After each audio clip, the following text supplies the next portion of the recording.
Hey everyone, Peter Zeihan here, coming to you from Calgary on the Bow River just outside of downtown.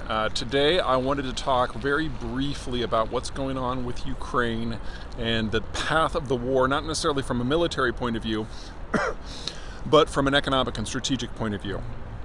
One of the key things to remember about the war right now is that the Ukrainians are wildly outmanned. The Russians have a population of roughly 140 million, and it has no problem throwing bodies in nearly limitless numbers into the war effort.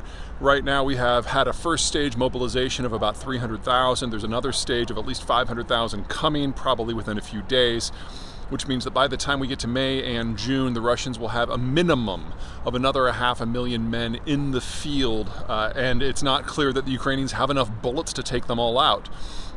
In this sort of conflict, where the Ukrainians simply can't trade a body for a body, it's more than training, it's more than morale, it's more than equipment, it's about speed, it's about mobility. So as important as rockets and missiles and jets and tanks are, and they are all critical to Ukrainian survival here, ultimately what the Ukrainians really need is the ability to move when the Russians can't. Now, in this, they've won at least half the battle. Russian forces historically and currently can really only resupply by rail. That is how the Russian system has always worked. They don't have a Russian road network, so they have to move things by train. And when the Kerch Bridge was taken out last year, the Russians lost their primary method of supplying to the southern front. They've had to make do with trucks, but the Ukrainians have been attacking the truck fleet, the tactical support truck fleet of the military, ever since the very beginning of the conflict. The Russians began the war with 3,000 military support trucks. They're probably down to only about 500 now, and so they've been going back to Russia and confiscating things like vans and city buses in order to ferry troops and even artillery shells around the front. And I gotta say, when a city bus loaded with artillery shells hits a bump, things get a little exciting. But that's not enough for the Ukrainians. They have to inflict casualties on the Russians in excess, minimum excess of 5-1, and we're just not there yet. If the pace continues, if this 3-1, 4-1 ratio that we're seeing of Ukrainian fatalities versus Russian fatalities continues, the Ukrainians will lose in time. They have to turn this into a war of movement, and in that, the weather has really not been very cooperative.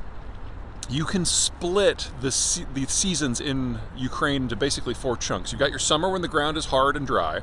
You've got the winter when it's hard and frozen. And then in the spring and the autumn, you have what are called mud seasons, where it's just not cold enough to freeze the ground, but it's wet enough that everybody gets stuck. So if you're on foot, you get stuck in knee-deep mud. If you're in a vehicle, all that mud turns your treads into just mush.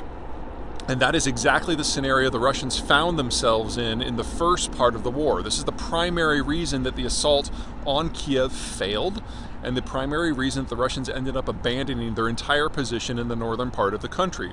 Their troops, their army, their tanks were limited to just being on the road, and that made it very easy for infantry to pick them out with things like javelins. In this sort of situation, what do?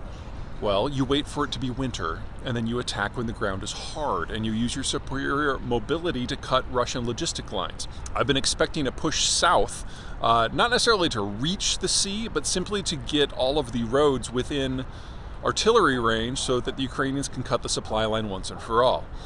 That has not happened because it has been freakishly warm in Ukraine for several weeks now. Now, here in Calgary, it has not been above freezing for over a month, and so the river is frozen for the most part. But in Kiev, it hasn't gotten below freezing during the day for over a month. And in that sort of situation, they're experiencing a wildly, unexpectedly, unprecedentedly extended mud season.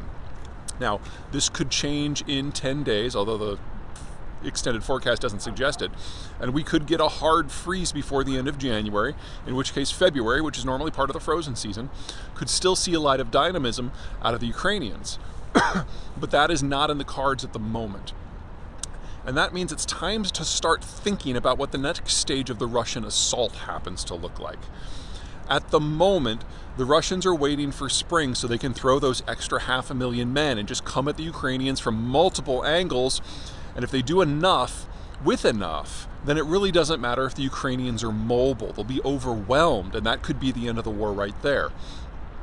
So right now, the Russians are just biding their time.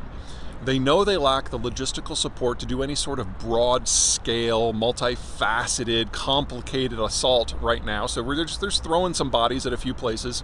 If you've seen Bakhmut in the news, that's exactly what's happening there. But mostly, the Russians are kind of sitting on their hands and waiting. But they are doing what they can to destroy morale and destroy the Ukrainian economy and kill as many Ukrainian civilians as possible. They're using drones, they're using fighter-launched missiles, they're using cruise missiles, and they've started to use ballistic missiles to target specifically Ukrainian physical infrastructure, most notably electricity generating plant. Their thinking is if they knock the electricity off in the depths of winter, you will, number one, kill a lot of civilians. Number two, you will demoralize the soldiers, because if they see that their families back home are losing power, they gotta wonder why they're on the front line if the front line's not very dynamic. It's an utterly despicable and inhumane strategy, but that doesn't mean it's stupid. And right now, the Ukrainians are suffering over and over and over again from these assaults. But once we get to spring, the Russians are going to change targets, not strategies, but targets. In addition to pushing for a broad-based assault on multiple axes, they will then shift their targeting from electricity infrastructure to something else. Because in the summer, taking out the power doesn't have the same impact that you do it on the winter. Ukraine is just not that hot that it needs mass electricity for air conditioning. I mean, this isn't Alabama or Texas. In the winter, you have to have it for heating. But in the summer, it's not so important. So at that point, expect the Russians to change their targeting from electricity infrastructure to something a lot more insidious, agricultural infrastructure, targeting the factories that make the parts that repair the tractors, targeting the tractors themselves, targeting cold chain system, targeting grain silos, targeting ports. Right now, the Ukrainians have a series of deals that have been brokered by the UN with the Russians for getting grain out of their ports. It's mostly been corn, because it's denser both in terms of weight and in terms of economics than wheat. Wheat exports have fallen to almost nothing. But if the Russians start targeting their ability to produce and transport grain at all over the summer, then any country that is dependent on what has historically been the world's fourth largest corn exporter and fifth largest wheat exporter is going to have a really, really tough year. We should probably expect to see targets shifting in May and into June.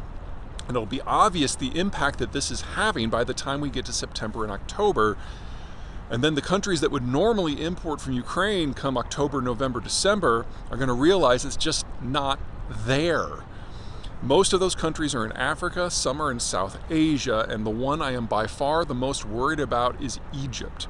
Egypt is poor, they import over half the grains they need to survive, mostly wheat. The wheat is already offline. And so we should expect to see significant upheaval, economic, humanitarian, political, across the Arab world and into South Asia and in sub-Saharan Africa, all later in the second half of 2023. And at this point, there's just not a lot that anyone can do about it. Fertilizer supplies are already constrained, and the Black Sea is probably going to become a no-go zone once the Russians start targeting the ports altogether. I don't have a cheery note to end this one on. This is just pretty dark. I'll see you guys later.